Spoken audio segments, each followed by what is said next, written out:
Hello and welcome to the Real Estate Investing Roundtable. This is where we have raw, unfiltered interviews with true investors that are active in the real estate market today. Today's episode is going to be all about direct mail.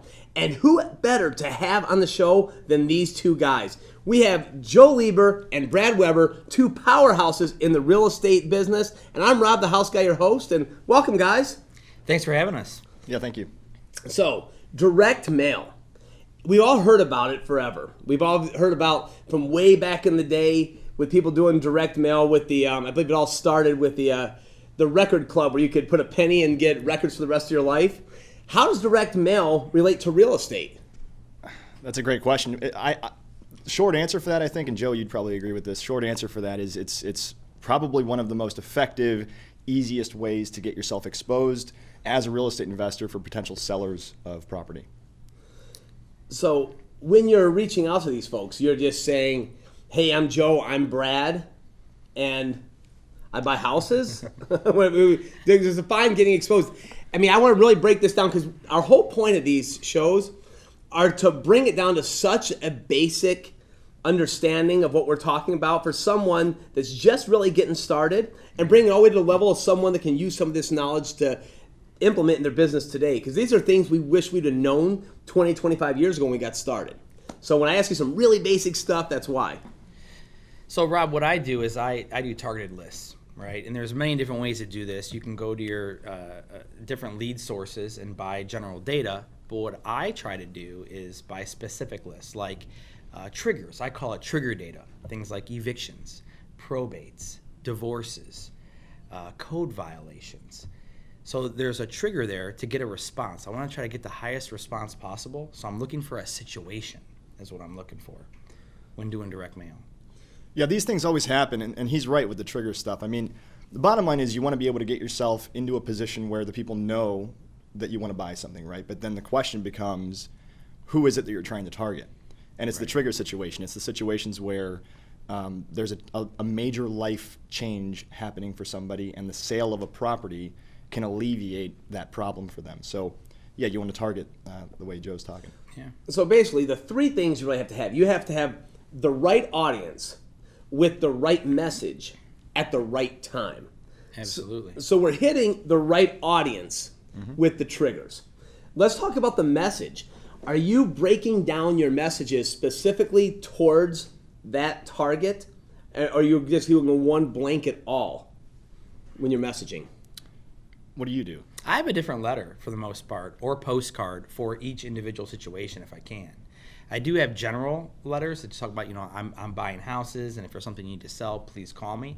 But it's not always just real estate. We find with our inbound lead calls, people are selling other things. There's cars that people are trying to sell. There's Rolex watches they're trying to sell. Like, there's all kinds of different things. That's the thing. Like, money doesn't solve all problems, but it fixes a lot of them. Yeah. So, but I'll tell you, in differing from the way Joe does stuff, I tend to blanket. So I look for specifically just maybe an equity position in areas that I know I like to buy, certain zip codes, things like that. Yeah. And we'll target just the equity position of that specific property. So maybe, a certain percentage less than the value of the property on tax data. If the equity is there, there's no mortgage above and beyond that, they're getting a letter from me. And it's, for worst case scenario for me, it's brand recognition. All right, Brad, you mentioned high equity is who you're mailing. So if someone has a $100,000 house, they owe 30. What would make them want to sell over somebody that owes more? That's a good question. I don't know that they would necessarily want to sell. That's entirely situational. Depends on, like what Joe said. Are they in the need to sell? Is there pain in their situation? But I can say, it's much more appropriate for us to target somebody that has a high equity position on their home, meaning low debt on their property, because we're discount home buyers. That's what we all do. As real estate investors, your target audience, what you're targeting is being able to buy something at a discount. Now, if the debt on the property is low enough and their pain, their situation is appropriate, and it can be a win-win for you and for the seller, having low debt allows you to be able to buy the home at a discount and still create a situation that might solve a problem for the seller. All right, so we're really not looking necessarily for a trigger problem there. It's more of just the conditions are right in case they do want to sell. Yeah, exactly. I mean, even if somebody has a a really rough situation, a trigger situation like Joe was saying, but their debt is beyond what you could pay for that property to be able to buy it at a discount, that creates a bit of a problem. There's some solutions to that situation, but much easier if the debt's low. There are, guys, and don't discount that. So, 15 years ago, how I made a lot of my living was people who were over equity, who didn't have equity in their home. And if one thing changes in their life, they lose a job, there's a divorce, there's a death, they can't make that mortgage payment now. And that's a situation, right? And I have taken people who have $100,000 homes, who owe $100,000 on them, and negotiated short sales very successfully with banks. And that's still going on today. You can still negotiate some great short sales with lenders and create equity out of thin air. Well, let me pause you. Yeah. And let me explain what a short sale is, just in case there's someone's know. A short sale is if there's $100,000 owed on a property and you need to be able to buy it at $60,000, then you're convincing the lender or the bank to take a discount on what is owed so you can purchase the property. So it's really just going and getting rid of liens to get it down to where you need to buy it. Correct. Okay, I just want to make sure everyone knew that. Yes, and short sales, they work in any market conditions. So, I was doing this from 2002 till the bust of 2007 when things were going up and going sky high, and banks were still willing and wanting to give discounts. Remember, the bank's position is it takes, at least here in our state, it takes a long time to foreclose somebody out. It could take years. And the banks want to get rid of these assets as quickly as possible because we all know that banks are not in the real estate business. Right. They're in the banking business, right? So after the mortgage meltdown we had in 2007, 8, 9, 10, 11, whatever, banks were very receptive to want to do short sales very quickly. Now we're coming out of that again, right? Where the loss mitigation departments have gotten smaller and it's a little more time, but we're still in the same situation, right? Banks want to sell these properties. They will sell at discounts, and it's our job as investors to educate asset managers and say, hey, here's an asset. You're not going to get your money back. No, you're not going to be able to go after them because they lost a job, they had a divorce, whatever the case may be. And we're creating packages for the bank for people to underwrite and sell to us at discounts because the home needs work and there's no chance of recapturing the payments and things of that nature. So you can create equity in all situations. I do want to mention one thing on the short sell end, because this is about direct mail, direct response marketing, that when you are reaching directly to a homeowner like that, and you work out a deal saying, look, you owe 100, I need to be able to buy it at 60, we have to convince the bank, they most likely, in my experience, you will have to put that on the MLS to get that offer through and use a real estate agent to show the bank that it was on the open market. It can't be a private side deal that you have worked with the seller. Do you have any experience with not having to run it through MLS or show that it was on the open market? I always list. I always encourage them to list. We go through that process just to keep everything above board. Yeah. And the hope is that you end up, that I would end up getting the deal if I could, if we can work out the negotiation with the bank. But you run the risk that sometimes you don't. Maybe there's another investor that's willing to pay more, or even a homeowner that wants to buy it directly. But it has to be exposed in my sure, it does experience. Have to be exposed, Brad. To go into your point, see, to me, real estate investing is a lifetime business, right? And that's not something I do for a period of time. So as many different tools I can put into my tool belt, I want to do. Yep. So I own a real estate brokerage. I'm the broker. I have agents. And that gives me another tool to be able to help sellers. Because really what we want to do is not just buy houses at a discount, make a bunch of money. It's to help people in different situations. That's really our job. So sometimes I run across situations where, no, I can't buy that asset. It doesn't make sense. But by having a real estate brokerage, having agents, being a broker, I'm able to list these homes on the MLS and help them with their situations. Yeah, and I would say that it's not necessarily, we're both licensed. Sure. I don't think it's necessary. If whoever's listening here or watching here is new, you don't have to be licensed to do anything that we do. But it is, like Joe said, tools in your tool belt are extremely helpful, and that's a big positive. I do the same thing. If I'm meeting with a seller, I can't buy the property, maybe it makes sense for me to list it in certain circumstances. Sure. Yeah. All right, well, let's bring it back to direct mail. We could probably have an entire episode about short sales. Of course. But back onto the direct mail. We mentioned before copy. We were talking, copy is basically the message that you're writing down. You're going to have different mediums of your copy. You're going to have sometimes a postcard. Maybe you're going to have a yellow letter. You might have something professionally printed on your company letterhead. So a two-part question. One, what is your favorite medium to put into their mailbox? Mm-hmm. And the second part of that question is, who is writing the message to the people? I don't think there's a magic bullet necessarily. Especially if you're getting into this and you're new to this, or you're looking for more information on what would be appropriate.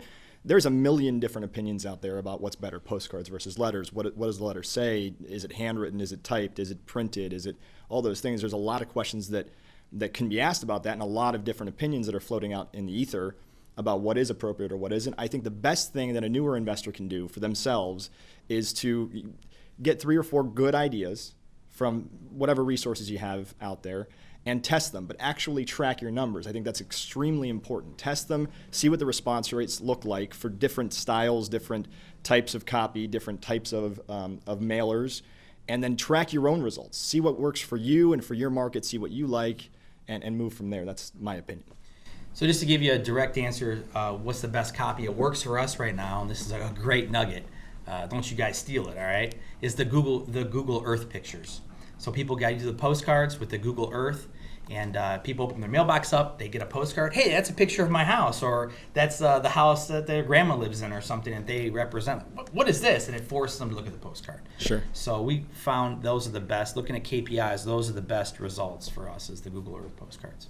All right, so here's a shameless plug for RealFlow, since that's who's producing this show. I happen to be a RealFlow user, and what's cool about RealFlow is not only do they have the direct mail built in, where you could go through and create lists and send them out, the copy's already written, it also tracks everything, so it has your KPIs and you know exactly where you are. You know your numbers. What you said about knowing the numbers, and I want to dive right into that right now. You have to know and track your numbers. No question. Otherwise, you are just throwing money out the window. Yeah. So in tracking numbers, let's do the round number of 1,000 mail pieces that went out. What do your numbers look like off of 1,000 mail pieces? How many people are calling? How many of those are happy versus sad that you called? How many are actual leads? And then how many deals? So generally, if I'm looking at trying to get maybe say 30 leads a month. Say I want to buy 15 houses a year. Okay, I'm going to need to be able to get roughly 25 to 30 leads per month, and that's gonna break down to eight direct interviews or conversations with a seller, and then 5 offers made on those properties to buy 1 house. Okay. If I'm doing 1,000 letters a month, it would break down to probably, 40 or 50, I would say, leads out of that per month. Are you seeing the same kind of results? So I can't break it down to 1,000 because I always mail more than 1,000 postcards. I can just tell you what my numbers were last month because I know what they are. I just went over my KPIs with my acquisitions manager. I did 6,000 postcards last month. Mm-hmm. We got 96 inbound phone calls. 44 of them out of that had a conversation with us. The rest of them told us to go fly a kite. So out of those 44 that we had conversations with, it came down to 4 people that we could actually go see or continue. There was something there. Mm-hmm. Out of those 4, 1 went into contract.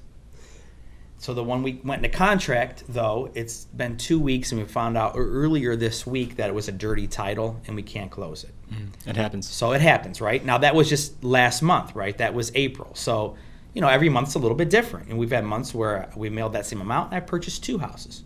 So I think that's a really important point, though, too. And I think that's for anybody that's looking to get into direct mail. You need patience in this because it's not. I mean, you could send out 5,000 letters one month and get no phone calls the following month, but get 5 contracts the month after that. It takes time sometimes. You really do need to be patient. Yeah, about 0.5% to 2% response rate is really what it is.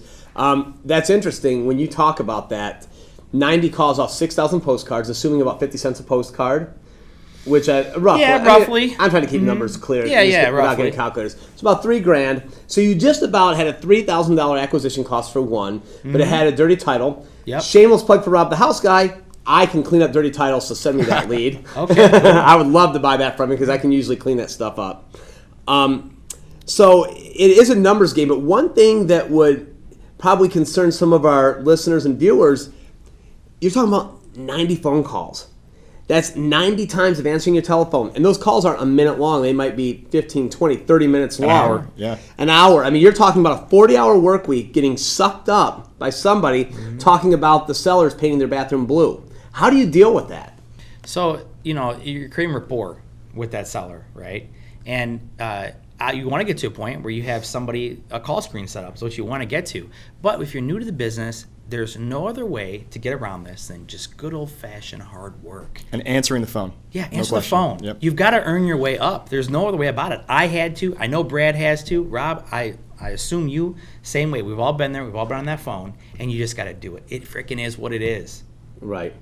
Exactly. And by the way, I didn't mention before that Realfo is actually 35 cents a postcard now, even though we pay 50 cents outside That's that. great. 35 cents a postcard is crazy in the new promotion, and you don't have to use their handwritten copy. You can put your own copy in there. That's great. So, yeah. Logistically too, though, as far as the phone ringing, right? With Joe having to take 90 calls in that month, how do you do it, right?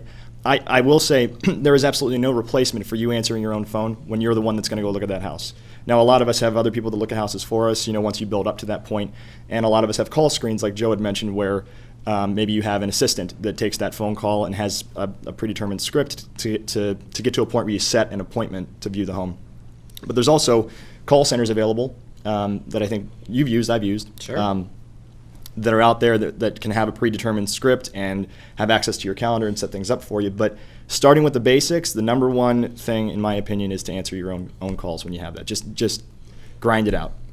Well, yeah. Do you guys find in today's marketplace that when we're talking about like $3,000 not bad for an acquisition on a house, we had spoken off camera that $5,000 is about it now. And back when I started in the mid-'90s, $500 to acquire property was really what set the old $500 bird dog finder's fee out there. So spending $5,000 to acquire just one deal on a property, are you having a hard time swallowing that? Like, man, it's just getting so expensive. Is it still worth it? It's a ratio of profit to cost. I mean, if you're good enough at buying and you're able to build in the margins that you need to make that worthwhile, that's the key. You just got to get really good at being able to buy a property. If it's going to cost you $5,000, you better be able to make a margin that makes it worthwhile. And I like what you said when you said it's nothing like good old hard work. Yeah. And that's what it's, because when you're looking at it's a $5,000 but $5,000 acquisition cost. Who would you trust with taking that $5,000 phone call? And who are they trusting with the biggest asset they've probably held their entire life off of a postcard saying, hey, call me, you can trust me? And is the first person that they're going to get someone that doesn't have the answers or a veteran that's been doing it? So I think if that's a takeaway that we're going to leave everybody with right there, not leave the show, but leave on their mind, write this down, that make sure you're not throwing away good money and you're working hard and taking some of these calls and following through. And also, there's a positive shift to that too. I mean, it can be very daunting and scary to think that, hey, in this market right now, it's a $5,000 cost to buy. But the way to look at that, I think, from a positive perspective, is every phone call that you come in, okay, I'm one more phone call closer to the income stream that I'm going to get off of the next deal that I buy. Don't think about the cost, because it can be daunting and it can leave you with analysis paralysis, right? Think about each phone call being something that's leading you to that next deal. That's the way to look at it. How many times are you hitting the same person? How many times they get a postcard, then maybe a letter? How many times do you keep direct mailing the same list? So I've looked at these numbers, and I've talked to some of the best people in the country that direct mail and what the answers are. And the answer is 7 times. You have to hit them 7 times. The money is actually in the follow-up. So even when the leads come in, if there's nothing there, they ought to be on some type of drip campaign or some type of follow-up system. Timing, circumstances changes everything. Yep. You'll be surprised. That's where the real money is. It's in the follow-up. I totally agree with that, actually. We just bought a house last week. We've been following up with this lady for over a year. I first went there. We made an offer over a year ago that was just, she almost kicked us out. It was so too far low for her. Her pain situation wasn't strong enough at that point. But we kept touching base. We stayed in front of her. We stayed in front of her mind. And at that point, she wasn't calling anybody else because she knew we weren't going to let her go. And then her situation shifted. Something personal changed in her life. She still had that property, wasn't living there. It made total sense for her to sell. And we actually bought it for less this year than what we had offered last year that she kicked us out for. So follow-up is absolutely key, no question. one of the best experiences I ever had, and it was a 4-leaf clover. And I find myself in this business in life. A lot of times you find something that works really well, so why do that again? Let's try something completely new and see how that works out. But I tweaked out my Google accounts, so I was found on Google for buying houses. I had a landing page that I built and used the landing page. The person entered information like 6 months earlier. It created a drip campaign and just followed through with them. I literally bought a house in Strongsville that I never had conversation with people until they called 6 months later off of follow-up, off organic traffic. Just amazing. Awesome. It was a good feeling, and I did great on that. But do you have any similar experiences where someone has just been following your direct mail forever, and they're like, my gosh, you keep sending me these letters, and wow, you finally got me, and this was the one? And do you track that when they say this is the one that was really grabbing? I have to look into it, not off the top of my head, but keep in mind, I don't answer my phone anymore. I have an acquisitions manager, and we have call screens, so I'm not on those particular calls. So I can't think of a scenario off the top of my head to answer that question right now. Okay, so this whole work hard thing is for everybody else, not for him. He goes, hey, I like to keep both hands on my Bentley's wheel because I don't like to talk. He put his time in, though. That's the point, right? But I think that goes back to what Joe said earlier, though, too. I mean, you got to hit these people at least 7 times. Honestly, that's probably the average. Is 7 hits. And so you can just assume, really, that if you're getting that phone call, I mean, every now and then you're going to get a phone call from the person that just received a letter one time and happened to inherit a house and lives 3 states away. But usually it's a 7-hit situation. All right, we're talking about direct mail, the good old postage stamp in the mailbox. How about direct email? Do you guys do any email campaigning? For sellers? To sellers? Yeah. No, actually, I don't. Do you? No, I don't either. The only email campaign we do is when the call comes in, we capture their information, right? Yep. So they follow up on our drip campaigns. It's the only no. Yeah, we do emails for follow up for sure. Yeah, but like direct, I've never thought about doing that. Good idea. Yeah, good idea. Yeah. So everyone listening now, we could stop stuff in the mailboxes, start stuff in the inboxes. But that's the truth. I mean, there for a while, the mailboxes were just empty. Nobody was doing it, right? Because everybody was on the internet campaign where everything's just going right there. But I get so many emails anymore. I'm so inundated by them. So I started doing direct mail as well. And it seemed like a great idea at the time. But I think there's a lot of competition. I'm sure that a lot of the same people have all 3 of our postcards sitting there. Mm-hmm. I'm sure. So that brings my next question. Why you guys? Tell me why. What is your secret sauce that someone's going to look at your postcard over mine or over Brad's? Well, for me, it's not necessarily why they're going to look at this one or that one. It's branding too. Like Brad says, he has his logos on his postcards, and they just keep coming up there. There's that guy again. There's that guy again. You're trying to touch them in a unique way. You just keep drilling and drilling. We have seen a lot of people who will send a mail piece out, like I did last month. It flops, right? No deals. I'm out $3,000. I'm like, I'm never doing that again, right? And that's where people stop. But it's the ones that continue and press through. You got to have patience with it. You got to have patience. Yep. And that's what works. And then when obviously it's the people business. So when you do go out and see the people, you're building rapport. And it really comes down to, do they know, like, and trust you, and they're going to work with you. I love that you said it's a people business, because that is absolutely key. That is the way to look at this. We're not in the house buying business, though we buy houses, right? We're in the people business, period. Sure. And though they may get 3 or 4 or 5 postcards or 10 letters, right? If you get the opportunity to talk to that person, that's when the game starts. It doesn't matter if they're talking to 15 other investors or not. If they're talking to you, you focus on their needs, you build rapport with them. That's really the crux of your situation, and that's how you win in buying a deal from somebody. Now, are you changing the copy in your touching 7 times? Is it changing somewhat every time, or is it all staying pretty consistently the same? We change. We do postcard letter. We change it up. Postcard letter. Yeah. I've always heard that you reference the previous one and then the next one in every direct mail campaign. So it's great. Have you tried that? Honestly, I stay pretty consistent with what we do. I don't make major changes or try and do any rotations with different types of media like that. I stay as consistent as I possibly can, so it's extremely recognizable. That seems to work for me. All right, now let's scare everybody.